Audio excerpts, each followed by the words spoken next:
आणि बुलेटिनच्या सुरुवातीलाच बातमी आहे दिल्लीतून। उपमुख्यमंत्री एकनाथ शिंदे पंतप्रधान मोदींच्या भेटीसाठी रवाना झालेत।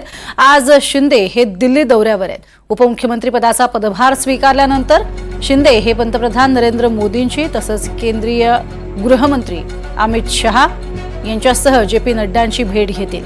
ही सदिच्छा भेट आहे असं सांगण्यात येते। दरम्यान त्यांच्यासोबत खासदार श्रीकांत शिंदे देखील आहेत अशी माहिती मिळते। अधिक माहिती घेऊयात या संदर्भात आमचे प्रतिनिधी रामराजे शिंदे यांच्याकडनं। राम, खरं तर सांगितलं जाते की ही सदिच्छा भेट आहे, मात्र काय विशेष कारण या भेटीमागे?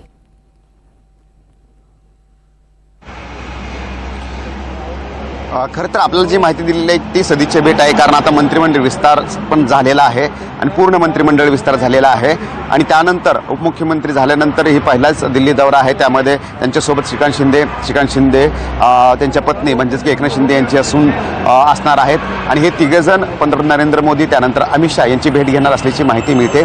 परंतु आता सरकार जे आहे ते व्यवस्थित चाललेलं आहे आणि अशावेळी फक्त फोकस जो असणार आहे तो म्हणजेच की मंत्र्यांच्या परफॉर्मन्सवर आणि त्या संदर्भामध्ये काही चर्चा होते का ते पाहावं लागणार आहे। दुसरा महत्त्वाचा मुद्दा म्हणजे की वन नेशन वन इलेक्शनसाठी वेगवेगळे जे छोट्या पार्टी आहेत राज्यामधल्या त्यांची सहमती घेणं आवश्यक आहे।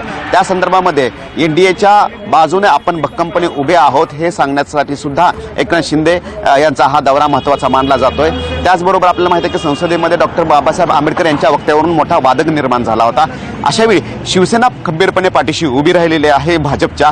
आपल्याला माहिती आहे की श्रीकांत शिंदे यांनी सुद्धा भाषण केलं होतं आणि या भाषणामध्ये सुद्धा विरोधकावरती तुटून पडले होते। त्यामुळे आक्रमक झाल्याचे शिवसेना श्रीकांत शिंदे आक्रमक झाल्याचं संसदेमध्ये आपल्याला पाहायला मिळालं होतं। त्यामुळे एक प्रकारे एनडीए सोबत आपण भक्कमपणे उभे आहोत हा संदेश देण्यासाठी सुद्धा ही बैठक महत्त्वाची मानली जाते। काल एनडीएची बैठक होती, त्याला एकनाथ शिंदे येऊ शकले नव्हते, परंतु आज कुटुंबासह ते आलेले आहेत। पंतप्रधान नरेंद्र मोदी यांच्यासोबत भेट घेतली जाणार आहे, अमित शहा यांच्यासोबत भेट घेतली जाणार आहे, राजकीय परिस्थितीवर चर्चा होणार आहे। त्याचबरोबर येणाऱ्या महापालिका स्थानिक स्वराज्य संस्थेच्या निवडणुका यावर सुद्धा महत्त्वाची चर्चा आज होणार असल्याची माहिती मिळते।